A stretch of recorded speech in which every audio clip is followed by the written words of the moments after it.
और दोस्तों, स्वागत है आपका इस YouTube चैनल में। दोस्तों, आज हम बात करने वाले हैं most important part of maths यानी कि फ्रैक्शन के बारे में। हिंदी में हम इन्हें भिन्न कहते हैं। और यदि आप बेसिक से शुरुआत कर रहे हैं, बेसिक से मैथ सीख रहे हैं, तो आपको सबसे पहले फ्रैक्शन से ही शुरुआत करनी चाहिए। तो इसलिए इस वीडियो में हम और आगे आने वाले वीडियोज़ में फ्रैक्शन के बारे में ही सीखेंगे। और बिल्कुल जीरो से हम फ्रैक्शन को स्टार्ट कर रहे हैं।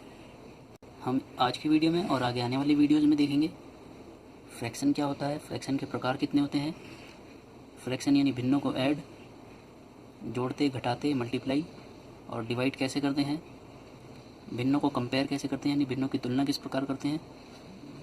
इन सभी चीज़ों के बारे में हम आगे बात करेंगे। तो चलिए आज की इस वीडियो को शुरू करते हैं। सबसे पहले हम बात करते हैं फ्रैक्शन होते क्या हैं। यदि फ्रैक्शन की डेफिनेशन हमें बतानी हो तो हम कह सकते हैं भिन्न वह संख्या जो किसी संपूर्ण वस्तु के भाग को यानी पार्ट को दर्शाती है। जैसे कि हम मान लेते हैं कि एक वस्तु है और इसके हमने 4 इक्वल पार्ट कर दिए हैं। या मान लीजिए एक पिज़्ज़ा है और इसके हमने 4 इक्वल पार्ट कर दिए हैं और इसमें से एक पार्ट यानी एक भाग आपने खा लिया है। तो यदि आपको बताना हो कि आपने कितना भाग खाया है तो आप कहेंगे 1/4। और 1/4 को आप कुछ इस प्रकार लिख सकते हैं 1/4 यानी 4 में से एक भाग आपने खा लिया। तो 1/4 को आपने नंबर्स में इस प्रकार लिखा और यही हमारे फ्रैक्शन कहलाते हैं।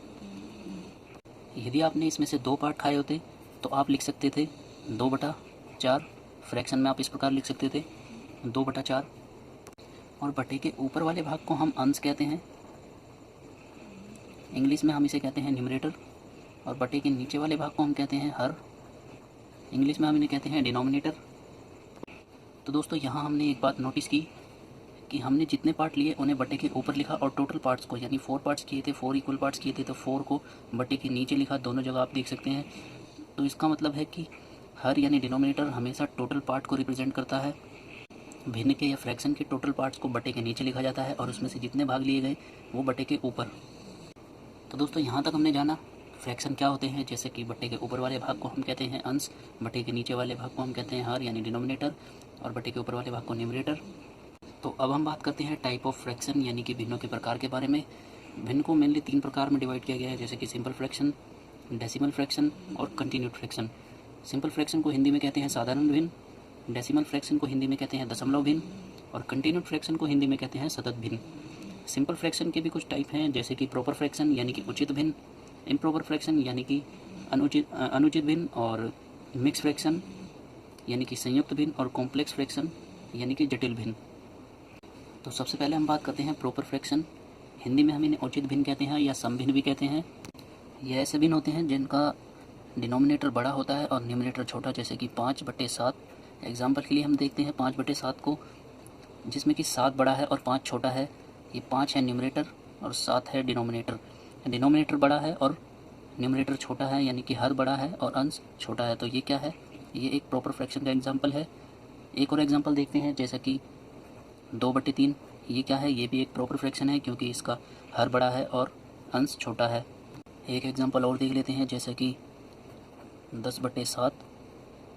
दोस्तों, इसको आसानी से याद रखने के लिए आप देख सकते हैं कि जब भी आपको मार्क्स मिलते हैं एग्ज़ाम में या टेस्ट में तो इसी प्रकार मिलते हैं, 10 में से 7, 10 में से 9।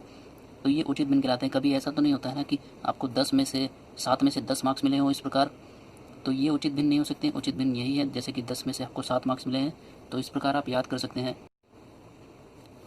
और इसी का उल्टा होता है दोस्तों इम्प्रॉपर फ्रैक्शन, जैसे कि 10/9, 3/2, 10/7। ये सभी क्या है? Improper fraction.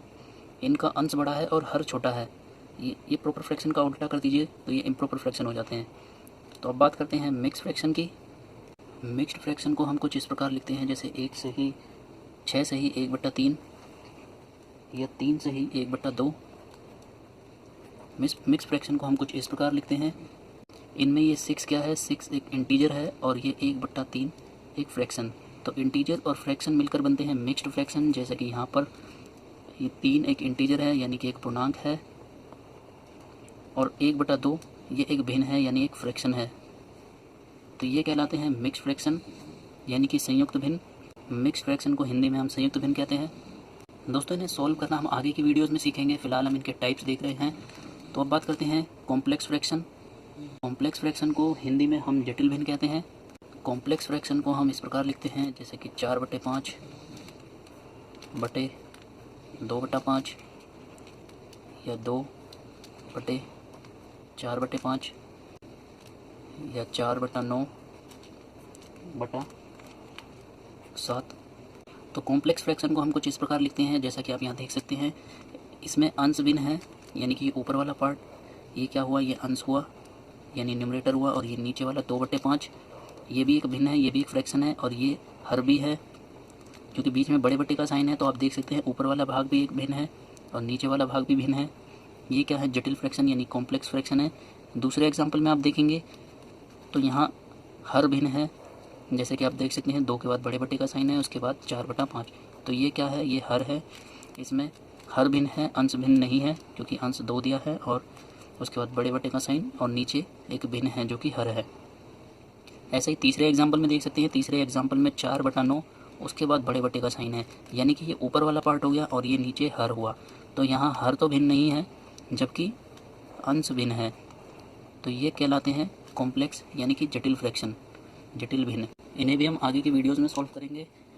तो अब हम देखते हैं डेसिमल फ्रैक्शन यानी कि दशमलव भिन्न क्या होते हैं।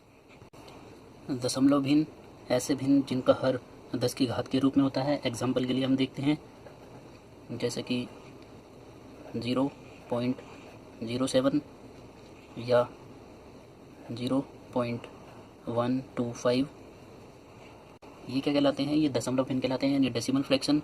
दोस्तों जब आप इनका डेसिमल हटाएंगे तो जैसे कि हमने 0.07 का डेसिमल हटाया तो 7/100 आया। तो हम 7/100 को लिख सकते हैं 7/10 का स्क्वायर यानी कि 10 की घात के रूप में, आप ये देख सकते हैं। ऐसे ही 0.125 को हम लिख सकते हैं 125 जब आप डेसिमल हटाएंगे तो यहाँ आएगा 1000। तो इसको आप इस प्रकार भी लिख सकते हैं 125/10 का क्यूब। तो यहाँ भी आप देख सकते हैं ऐसे भिन्न जिनका हर यानी डिनोमिनेटर 10 की घात के रूप में होता है। दोस्तों इनके बारे में भी हम आगे डिटेल से बात करेंगे कि डेसिमल हटाने के बाद बटे के नीचे 1000 कैसे आया, हम डिटेल में इनके बारे में बात करेंगे। तो यहाँ तक हमने बात की सिंपल फ्रैक्शन और डेसिमल फ्रैक्शन के बारे में। अब हम बात करते हैं कंटिन्यूड फ्रैक्शन यानी सतत भिन्न के बारे में। तो कंटिन्यूड फ्रैक्शन को हम कुछ इस प्रकार लिखते हैं जैसे कि 1 + 1/2 + 1/2 + 1/6। इसमें ये एक अलग फ्रैक्शन है जबकि ये एक अलग फ्रैक्शन है। इन्हें अलग अलग हम सॉल्व करते हैं और नीचे से सॉल्व करते हुए ऊपर की तरफ बढ़ते हैं। इसका एक एग्जांपल और देखते हैं जैसे कि 3 + 2/1 + 2/3 4 + 1/4, जिसमें ये एक फ्रैक्शन है और ये एक फ्रैक्शन है। तो ये कंटिन्यूड फ्रैक्शन इस प्रकार रहते हैं, तो इसलिए हम इन्हें कंटिन्यूड फ्रैक्शन या सतत भिन्न कहते हैं। इन्हें भी हम आगे की वीडियोज़ में सॉल्व करना सीखेंगे। तो दोस्तों आज की वीडियो में हमने सीखा फ्रैक्शन क्या होते हैं और फ्रैक्शन के प्रकार कितने होते हैं। आगे की वीडियोज़ में हम सीखेंगे फ्रैक्शन को यानी भिन्नों को किस प्रकार जोड़ते हैं, घटाते हैं, मल्टीप्लाई करते हैं, डिवाइड करते हैं और कंपेयर किस प्रकार करते हैं, डेसिमल फ्रैक्शन का कंपैरिजन किस प्रकार होता है और कंटिन्यूड फ्रैक्शन को सॉल्व करना सीखेंगे आगे की वीडियोज़ में। तो आप हमारे चैनल के साथ जुड़े रहिए और चैनल को सब्सक्राइब नहीं किया तो चैनल को सब्सक्राइब जरूर करें और वीडियो यदि पसंद आए तो वीडियो को लाइक ज़रूर करें दोस्तों। तब तक के लिए जय हिंद।